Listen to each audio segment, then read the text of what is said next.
are talking to not only a very, very good friend of mine, but somebody who has been incremental, I believe is the word, in forming our Kids for Kids youth programming at the Effort of Performing Arts Center, and has brought the program such a long way. And not only does he do that for us, but he also is the producer of the program at the high school, which we'll get into, the Effort High School. So, hello, Irving Gonzalez. Hi, Eddie. How are you? Oh, you know, I'm holding in. How are you doing during this craziness? Well, I'm wearing a hat because if I let go of my hat, my hair, forget about it. It's like afro, it's nappy, it's disgusting. It's all good. I want to shave my head. You know what? I'm gonna do this. Me too. I want to shave my head, but I don't want to spend all. I went online to get barber clippers because I have my beard trimmer and that won't cut it. And so, but I don't want to spend like $60, $70 on hair clippers. Well, you know, have Boomer do it. He'll just scratch you or something, you know. You've been involved in Epac and Genesius Theater and all these other theaters long before you started the Kids for Kids program, and it's taken off incredibly. So how did you start? Tell me your humble beginnings in the little peasant. A little village. Once in a little campo in Mayagüez, Puerto Rico. No, well, believe it or not, I'm from Reading, Pennsylvania, and I always like to tell the story that, you know, there's 8 of us in the family, and we have our traditional Spanish names. There's Jose, Maria, Tony, Ita, Julio, and then there's Irving. So it's, you know, I was destined for greater things. And my mom till this day tells me, you're the most expensive child I've had. So she doesn't let me forget that. But as you can tell, yeah, I was always animated, I was always involved. And I think my earliest humble beginnings was in Hartford, Connecticut, when we were celebrating Christopher Columbus, and I played the role of Christopher Columbus in our little elementary, and then it just spearheaded there.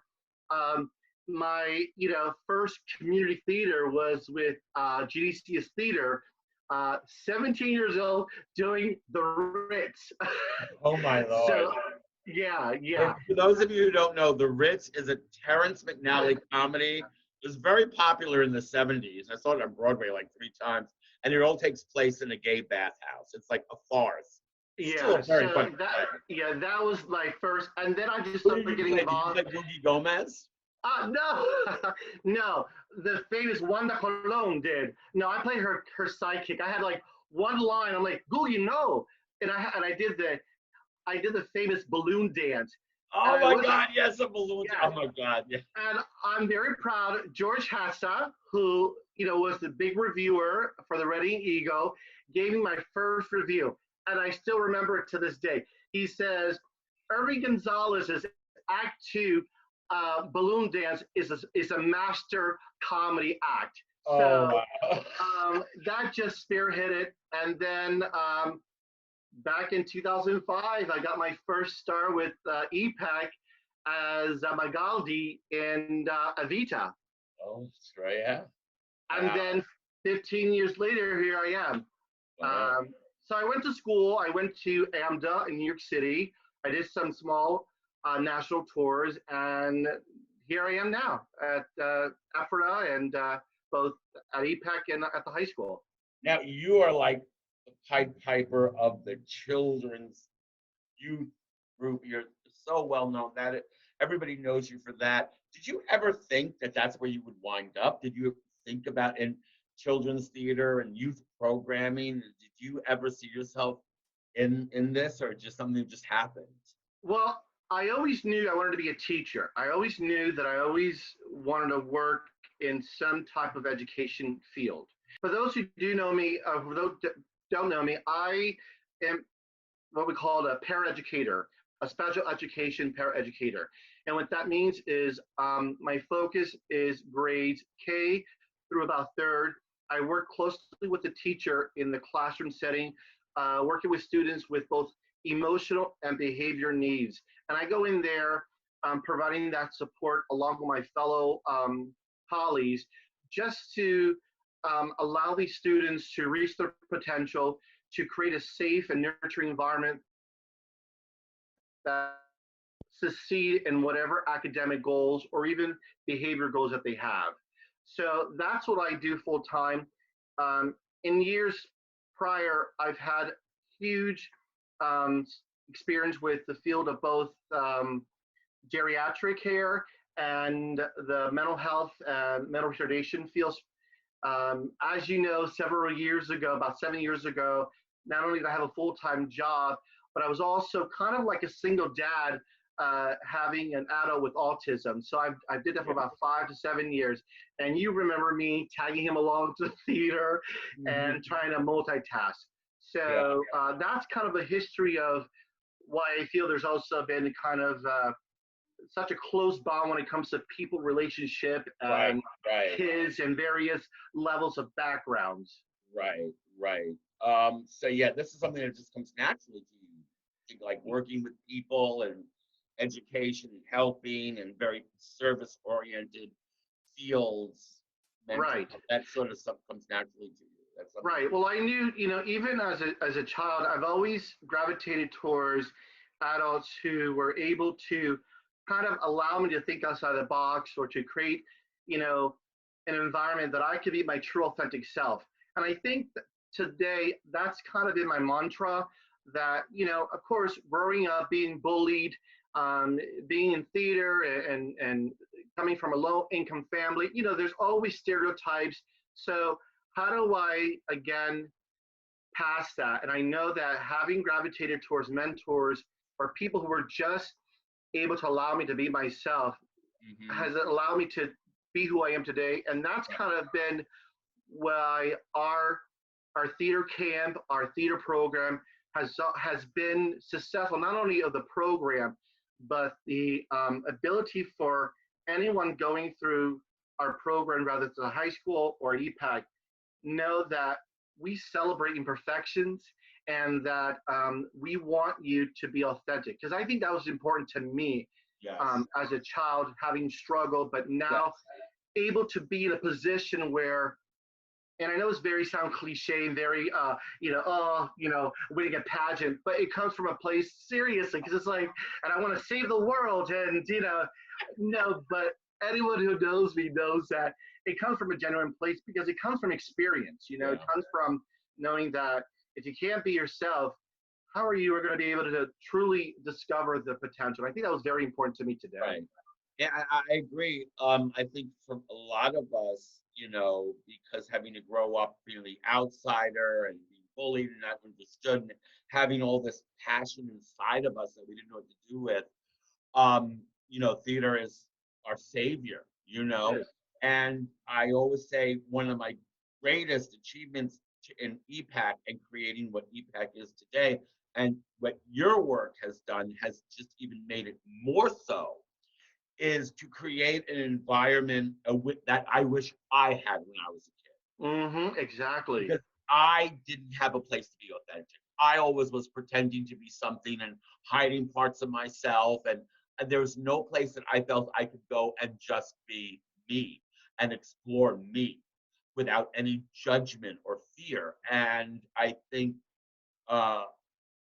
that is a place I needed and didn't have. So I think we've created that along with you in the youth in the youth programming, have created a place, and I see that, and that's what makes me feel the best. That gives me such an inner peace at Epac when I see the kids productions, the kids cabarets, or see the kids graduate from the kids production and then go into main stage.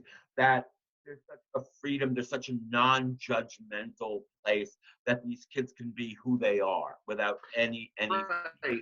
And I think that's wonderful.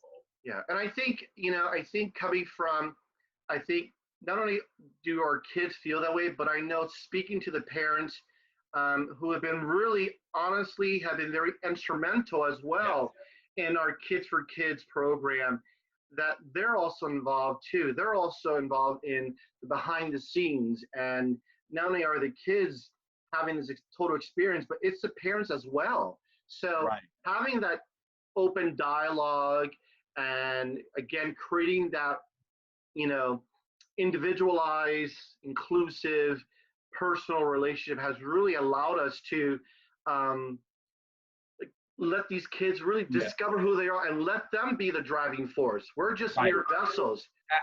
And that's one thing I do love about the program that you created in EPAC, that it's not that it is so inclusive with the parents. It really creates this total and family-like environment and support system.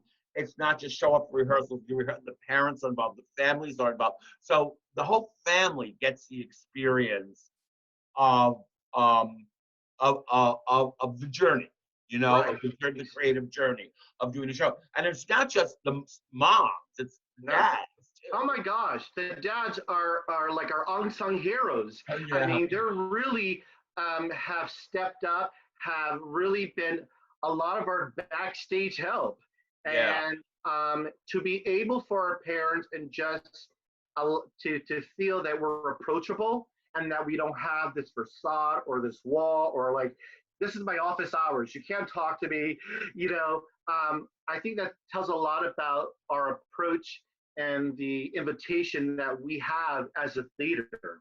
right, right. Yeah. Now tell us about, and again, I'm going to act like I don't know. Tell us about everything Okay. involved in the program at this point at EPAC. What you do under, we have Kids for Kids is the Right. title, and everything falls under that education. So tell us Right. everything that you do for that program. Well, you know, I've been given the title now. I used to be the Kids for Kids director, but now I kind of moved up a little bit. I mean, there's no real pay. Just kidding. But It's it's like all in my the title, honey. It's all in the yeah. title. It's all about how many letters are in the title, honey. You know, yeah, seriously.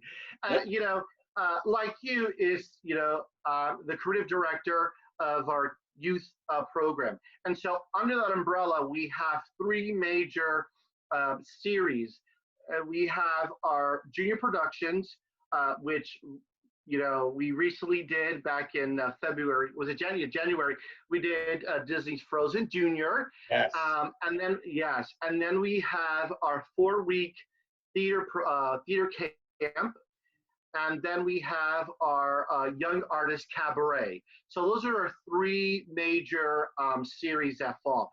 And Right. again, there's no criteria, there's no experience necessary. You know, we have our auditions like everybody else does, and we're very upfront in terms of the journey and the expectations.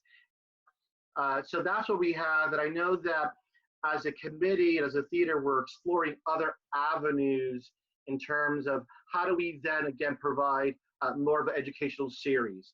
But Right. many people, like you said earlier, that a lot of our actors who are doing our mainstay shows, they got their start right at camp. You Yeah. know, so they started at camp, and then they gradually build the tools and the confidence to maybe go out for the junior productions. And then it just kind of evolves from there. I mean, we have a master class learning kind of format that we're so lucky to have.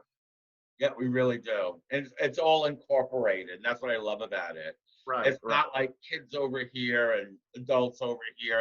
It's the whole theater's incorporated. Um, right, right. and it's wonderful to see the kids go from camp to graduate and Yeah. mainstream. And And just, yeah, sorry.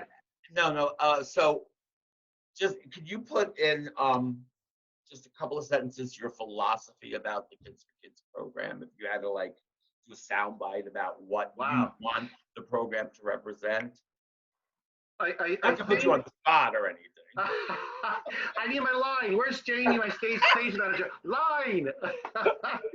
I think that really is creating an artistic environment that our young performers can gain the confidence to find their own individual voice and to be the driving force behind their artistic journey. And again, being vessels of that journey, of that exploration, we're very humbled by that, and we're very fortunate to be part of that. And not only that, but many people think that, oh, it's community theater. But I look at the DNA that makes up our production team, both are for our main stage and our kids. You know, we do some cross sharing, but just think of the caliber of individuals in that umbrella production team that we're so fortunate to have, who are top professionals in their field, to truly believe not only in the Kids for Kids mission, but also for Epac as a whole. Yeah. So, I mean, we could go ahead and list and say, wow, you know, this individual has Broadway credits or has done this for this artist. To think about those individuals who make up our DNA, I mean, we're very fortunate. Yeah. You know? And especially in the cabarets and the Kids for Kids show. And don't think that we just throw up these Kids for Kids shows. Oh, no, no. There's a reason I call Irving the closed leg belt of the kids circuit. Yeah, because they are, there is just, when we first started, there was like no budget for these shows. And under Irving's insistence, I can't work like this. I need more lights. I need more costumes. These young people get as much set, costumes, production value as any of our main stage shows. And, they're not right. Yeah. You're right. I mean, listen, if we have the opportunity to create an environment that you and I feel that we want to be not only ourselves, but really gain those tools and be exposed to what it really means to have a professional level, production with limited resources, but still produce that. I mean, listen, there's nothing wrong with asking. And I found in my years of doing this, if I ask, I'll get it. If they say no, I'll ask somebody else. But that's true. That's true. What do you mean? I have this much money. I mean, anybody who knows me knows how many emails did you get from Irving today? You know, how many voicemails did you get? Again, we invest. I mean, as Epac invests financially and emotionally into these. Well, yeah, we recognized years ago, and I think it was probably during the Lion King when we realized, wow, we have something here. We have a blueprint of creating a successful youth program, and certainly we have set the template for those to follow. Yeah. And so we're, again, you're right, recognizing that there's so much there that we could offer. And, again, having, and this may sound very commercial, but, I think we have that personal relationship, not only with the parents, but with our sponsors, with our donors. I mean, we know them firsthand. It's not a kind of like a cookie cut relation. It's like we're really truly, we wanted you to also enjoy the fruits of your labor. Right. So yeah, we're very fortunate. And I know you talk about this, but like, again, the partnership that we have with the high school. Yeah. I mean, so let's go there, because that was my next segue. Yeah. You beat me to it. So talk about how you got involved in the high school, because right now you are like Mr. Ephrata. Don't you even have a name for the high school show? Is it something like Ephrata High School Productions? Well, it's just Irving Gonzalez. Mr. Gonzalez. Here's the theater director. I don't have anything fancy. It's okay. What are labels anyway? What are titles, please?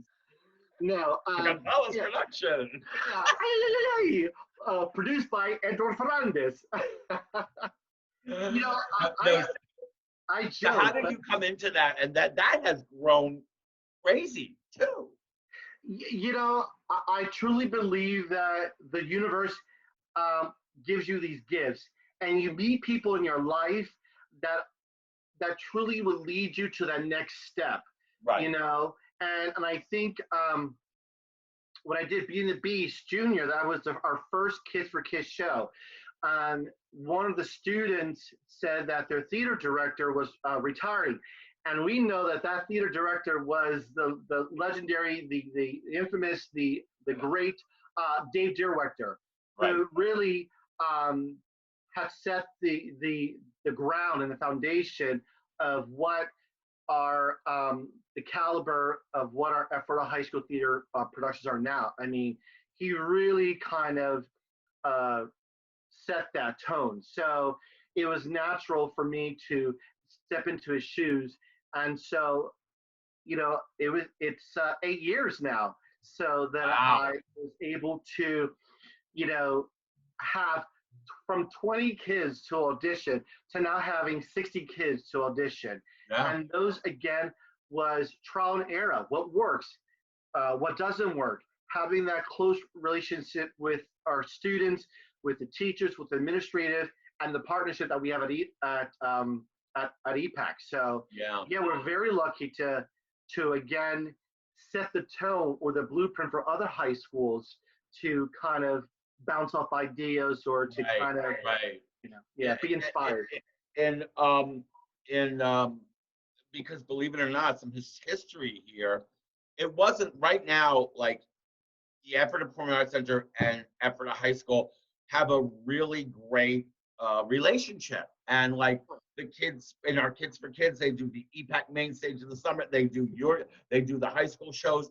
It's really this cross pollination that it benefits everybody. Benefits us, benefits the school, benefits everybody, and the training they get in both of these places is incredible. And it wasn't already that. It wasn't always like that. Years ago, Ephrata High School was here and Epac was here, and now there was no cross pollination, and now it's almost one big community arts. Yeah, and I think And people the kids' talent, the kids coming out are incredible. Oh my gosh. Well, you know, Ephrata School District in itself have been known for their music program.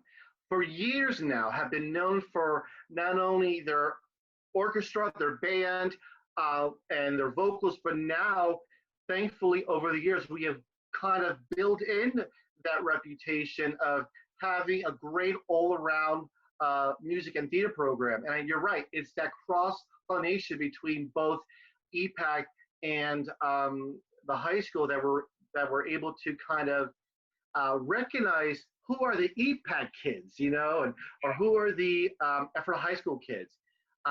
So it's been really, and the community itself being so supportive, because really ultimately it's about our young performers. It's really about their growth, providing their tools, providing the educational tools, whatever, you know. So having the community support us have been really instrumental in our growth and really being able to value their opinion, because when you select shows at a high school level, you know, of course it has to go through several red tape, but I'm confident now that I know our demographic, I know what works for a high school, I know what works for the community, so and what's appropriate, you know. But you actually don't let the kids rest on their laurels. You push the kids. I mean, right.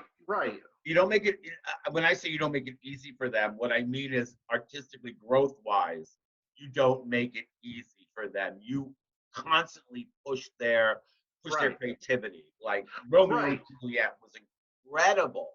And plus, you get all the professionals who work at Epac technically, and they work at the high school too. Right. So yeah, and even as a director myself, you know, I'm, you know, constantly want to learn from other individuals. You know, I've learned a lot from you being under your mentorship. I learned, you know, even at Genesius Theater with Larry Fecho. I've taken many components from different directors, and having the opportunity, even going back on stage again, you know, as an actor, has allowed me to kind of revisit some tools that perhaps or some skills that I've been rusty in. So Yeah. even as a director, again, I need to be kind of in that revolving training, that revolving of mentorship too. So yeah. It's funny you say, because I think, to be a really, good director is to be on stage. Because when I do go on stage as an actor, you remember, oh, that's what it's like up here. Right. That's Oh what yeah. it's like up here. And that really affects how you work with actors. Because it's a Right. very vulnerable place to be on stage. What people don't realize, it's an extremely, being an actor on stage is an extremely vulnerable situation. Right. And I think right. And I think this is both at Epac and at the high school is that, we're so fortunate to be able to create an environment that is about open dialogue. It's not about going into this rehearsal and letting and as a director say, okay, on this word you'll have your right hand up, and then on this word, but really having that open dialogue. So because I think again that's part of the learning of having them take ownership, having that creative open dialogue to challenge them, to allow them to take risk, because truly, ultimately, it's their voice. It's we can direct them, but really, they're the ones who have to execute it. Right. So, and I think again that every evolving learning, both as a director, because you're right. If I'm going to be a director, if I'm going to be a good director, I feel that one has to be well-rounded, and not just as an actor, but why not help backstage? Why not help being stage crew, usher, box office? Why not allow yourself to take bits from every component of every facet of theater? And I think that's what we do at the high school too, is that we say, if you don't want to act, it's okay, but guess what? We can use you backstage. And I'm always encouraging students to take a year off to just learn behind the scenes. Right. Whether it's student director, student stage manager, stage crew, because that's really going to allow you to open up perhaps these walls or be vulnerable on that stage. Now, let's say something a little heavy, a little sad, because as we all know, schools are closed. Right. And you were in rehearsal for The Wizard of Oz. You had gotten pretty deep into rehearsal, right? We were about a month away. I mean, we made such progress, and the kids aren't coming back. And you had some seniors, Yeah.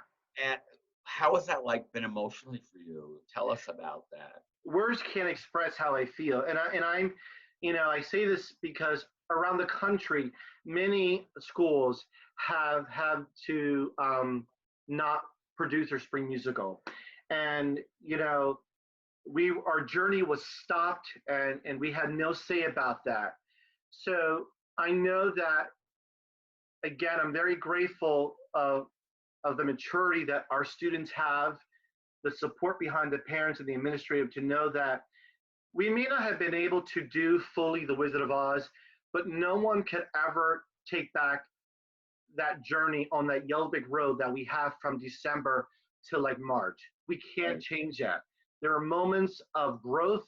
There are moments of discovery. There are moments that we really bonded as a family. So I'm sad that our seniors are not able to do. But like I said, our seniors are so grateful to have been just part of our theater program, and we were fortunate to do our fall play, which was Peter and the Starcatcher, and that was kind of like a musical. So if we were to end the school year knowing that Peter and the Starcatcher was our fully produced show, then I'm happy. I'm over the moon for that. So. Right. Yeah, because that was a great show. And, yeah. But again, another thing you've done, which I think is really great. It used to be, and this is true, the musicals were the big deal in high school. The plays were always sort of like, oh, a couple people showed up and do the play. Oh, we got 50 people tonight. That's great. But now your plays are 50 people made an appearance. There were parents, 50 people parents. And some free students, the ushers. That was what the audience was. But now your plays have become a big deal. Your plays have become as big Well, as. I think it was during what show? I think it was Romeo and Juliet. Yeah. When I had my aha moment, and I'm like, wait a minute, why are we neglecting our other child? Why are we neglecting the caliber, the potential that this fall play? Because aren't we all want that opportunity to entertain people? So Right. why overlook it? So it was during Romeo and Juliet where I knew that the initial Renaissance feel wasn't going to work. So with the collaboration of the team, I was just like, you know what? We can do better for our fall play. Because why not let that be the first impression that our audience, our students get when they think of the Effort High School Theater Program? If they look at a fall play and there's like a curtain up and like a jeans and a t-shirt that says, I'm Romeo, look at me, played by their last name, they're not going to want to go see it. So I realized after that moment that the students deserve, that we deserve to invest more than we normally do. When we're placed in a crisis environment, in a crisis situation, sure, we have our vices that we go to, whether it's food, coffee, or books. I think it has allowed me to really slow down and to take a deep breath and to really kind of lay out my priorities in my life. Yeah. Both physically, mentally, emotionally, and I'm really diving into and the spirituality of who Irving is. And I think it's allowed me to really try to find balance in my life and how am I going to return and what's going to be my new normal after this is done. Right. So I think this has allowed me to really prioritize and really kind of decide what's toxic and what's not toxic and what's really worth it and what do you want to do for the rest of your life. So this has allowed me to really have my wheels turning, and I'm slowly getting to that, and I'm thankful for this kind of gift that I've had to slow down. So that's where I'm at right now. It's funny because I hear that from so many people that I've talked to on here. That they, and I know we're all trying to make the best of the situation that's very scary and unprecedented. We've never lived through something like that. But that's a lot of people are like using this to realign. And I am too. I'm finding that because, we work so much. Oh my gosh, work. Yes. You go from your day job to the kids' kids in high school. It's like 12, 13, 14 hours a day. And every year you're like, I'm going to give something up, and you never do. I know. And I need a break. And if we're not working, we're seeing somebody else's work. So we're constantly working, and we never have time to reflect, and especially when our job is to create and to, talk and tell stories about people in their life. And so, I hear that this is a time that, and I've been doing the same thing, just really taking personal time. To think about me, my relationships, my behavior, what I like to change, what I've been doing, what I've been neglecting. What can I do to improve the quality of my life and who I am? And And I think, we talked about reflecting, but also reconnecting as well. Reconnecting with what brought us joy. What has allowed us to have peace within ourselves. Reconnecting what those feelings are, identifying those, and really kind of revisiting them. So it's like, reflecting, reconnecting, and revisiting. That's our mantra. Really. And it's nothing like making you take away something to make you realize how important it is, and to think about things you don't want to take when things go back to the normal or the new normal. Right. That you're going to try our hardest not to forget the things that we've learned. The things that Right. that we won't take for granted is what I mean. Things that Yeah. we're not going to take for granted anymore, whether it be people, relationships, the jobs we do, how they give us joy, and not and just really not take these things for granted. And Right. I mean, you are basically reprogramming yourself yes, all over again. yes, And you within one's own personal journey, one has to be structured, organized, committed to really creating consistency in those new patterns. right, Once you've identified what they are, you've got to be consistent, and so you and your life can have a sense of cohesiveness and balance. Now, listen, it's not going to be easy. It certainly is not going to be easy, but now's the time to really kind of weigh the pros and cons in right. one's life. Yep. No, I hear you. As far as us and the theater, we're developing plans now what we're going to do, and we should Right. be okay. As of now, the camp and everything is on schedule Right. until it's not. Right. Exactly. Dated. So as far as the summer schedule, nothing has changed as of now. Right. And so we'll see. I mean, yeah, it's our goal to again, if we come back at the regular time, life is about trying to create the most less interruption to people's life, and certainly camp has been part of many of our campers' go-to summer outlet. So whatever we do, I mean, and I know that the theater's working really hard so that we're not interrupting their go-to in the summer. And I know that we're working extra hard to create less interruption in their routine. So right. Well, hopefully come soon we'll all be back at work doing what we do and being better than we were before. and stronger and stronger. And stronger, really better stronger. and stronger. Yeah. And with a sense of importance. Because I think that's really what being away from this has made you realize, the sense of importance of the art.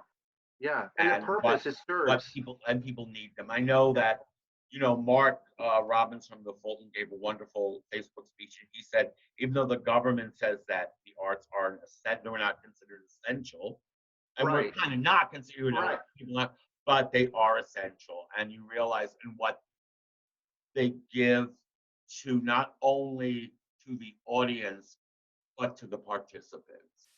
Yeah, that ability to communicate is so right. We may not be able to physically do theater on that stage, but really, theater is part of our life.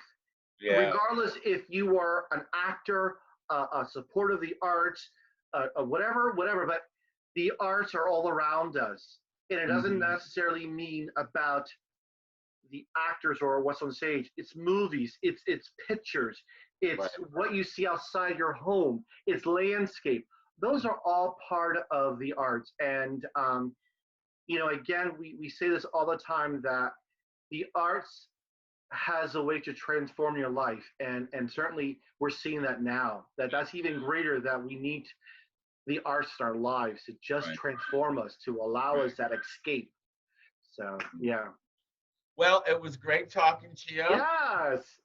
And stay healthy, stay well. Likewise. And all right. We will be back doing our thing. We'll be back real soon. In that office, right? Yeah. See that office.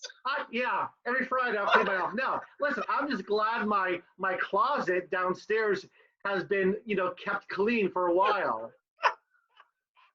It's all facade, honey.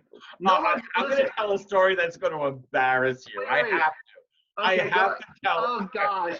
So the other night I came back, you were going to open, I think it was Frozen Junior, right? Uh-huh. I come into my office in the afternoon. I know exactly. His clothes are hanging in his laundry and hung them in my office to dry. Like, what the hell is I ran out of space. I was going from gig to gig. Okay? Oh, I know. I mean, I had the whole laundry, I had some downstairs. I was taking a shower backstage. I mean, yeah, it was hilarious. You're going to be a wash bucket in one of these things. Oh, I know. I will never show tonight. Oh, yeah, seriously, but listen, I was making good use of the space that I had, okay? Yeah, I can't wait to get back to that all that office, all that crazy. Yeah. All right, love. Well, I will talk to you soon. Yes. Don't go anywhere. I will be. To all of you, thank you for listening to us today. Epac Quarantine Chats. And you all stay healthy, stay safe, and stay well. I'll see you next time. Take care, Bye, everyone. y'all. Bye.